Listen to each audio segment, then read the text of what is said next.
राजकुमारी की साहस। राजा के सिपाही जंगल में पीछे छूट गए और वह आगे निकल गए। वह कुछ दूर आगे चले ही थे कि उसने किसी बच्चे की रोने की आवाज़ सुनी। वह आवाज़ के पास पहुँचे तो देखा कि दो बदमाश एक छोटे बच्चे को तलवार से हत्या करने वाले थे।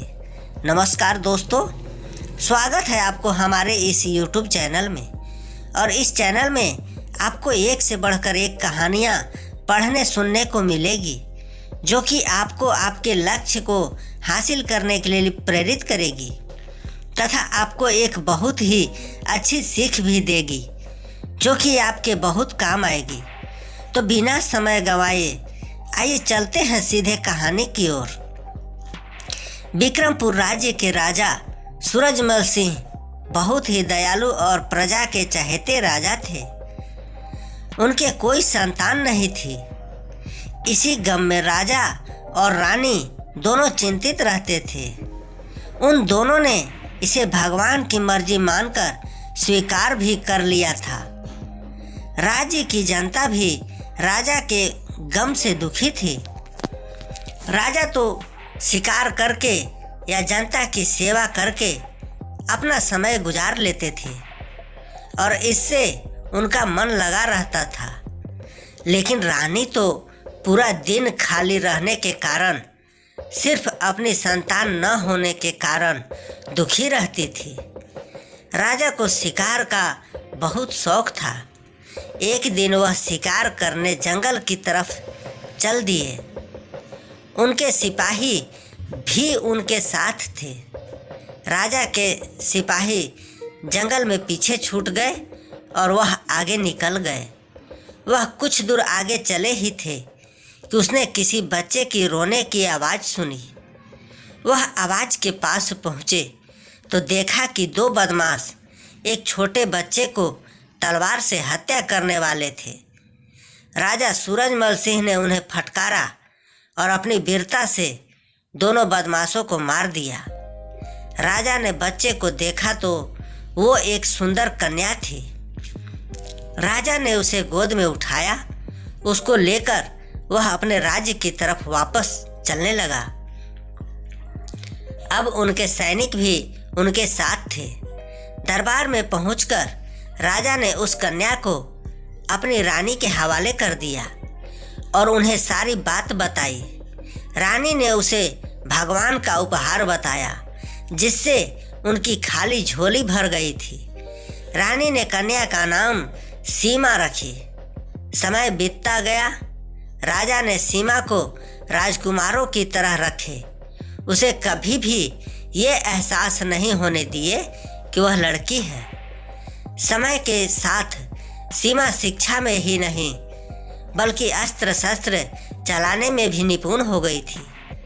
अब सीमा बड़ी हो गई थी और राजा सूरजमल सिंह के साथ राजपाट चलाने में उनकी पूरी मदद करती थी।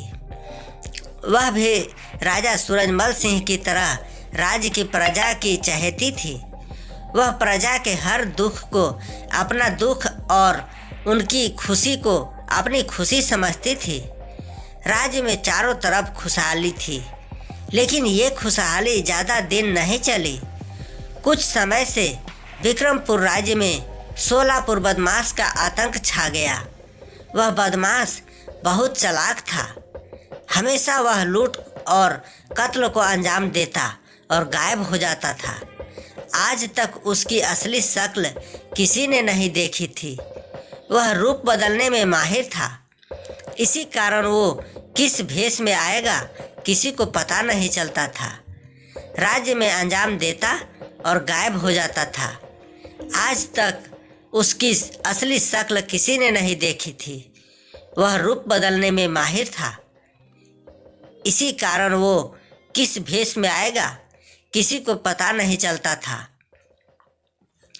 राज्य की सेना और यहाँ तक कि सेनापति और राजा भी उसको पकड़ नहीं पाए।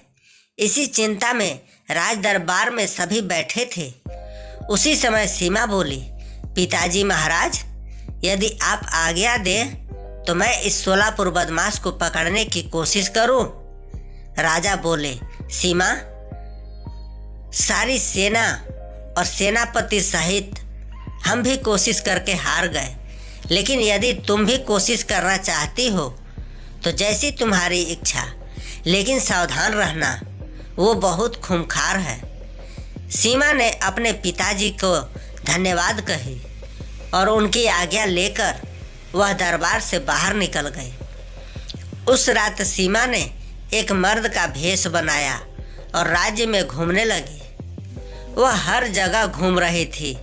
बाजार, गलियों, खेतों में लगातार घूमते हुए उसे 4 दिन बीत गए, लेकिन वो सोलापुर बदमाश का पता नहीं लगा पाई। किंतु वह कत्ल और लूट को अंजाम अभी भी दे रहा था। सीमा ने सोलापुर बदमाश के बारे में और जानकारी जुटाई और उन घरों से, लोगों से मिली जहां पर बदमाश ने कत्ल और लूटपाट की थी। उसको सोलापुर बदमाश के बारे में पता लगा कि वह जवान लड़कियों का कत्ल नहीं करता था और जाने से पहले उस घर की लड़की का हाथ जरूर देखता था। इस जानकारी से सीमा को आश्चर्य हुआ, लेकिन इसी से उसे उस बदमाश को पकड़ने की एक तरकीब सूझी।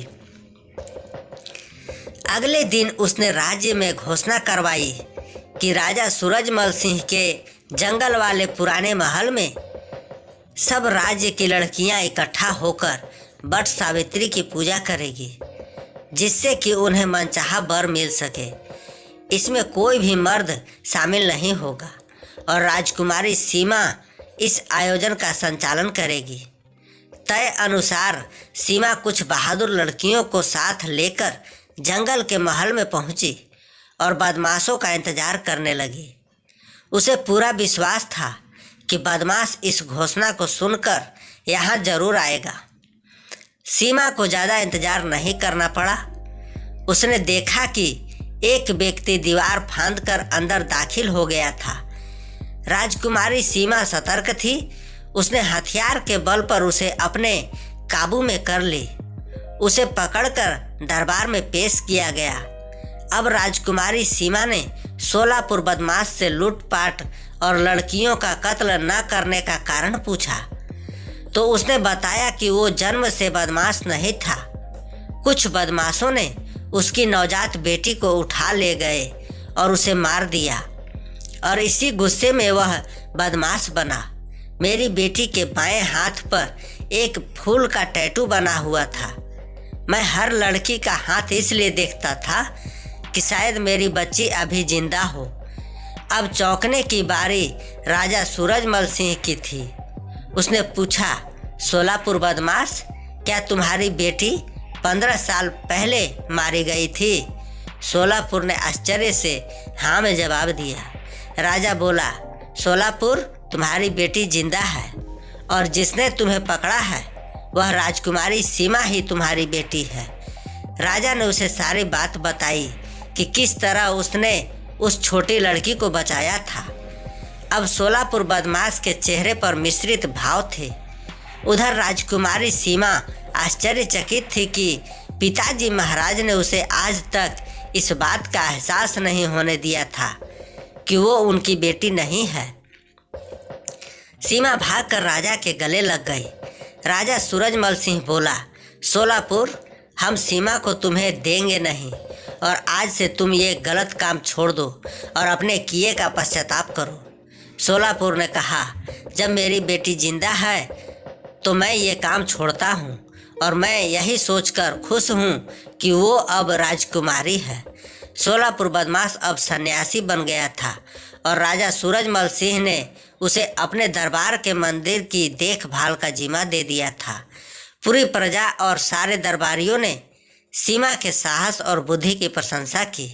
दोस्तों, यह कहानी आपको कैसा लगा कमेंट करके ज़रूर बताना और अपने दोस्तों को शेयर करना ना भूलें। यदि चैनल पर पहली बार आए हैं तो चैनल को सब्सक्राइब अवश्य कर लीजिएगा और कमेंट बॉक्स में एक प्यारा सा कमेंट कर अवश्य कीजिएगा।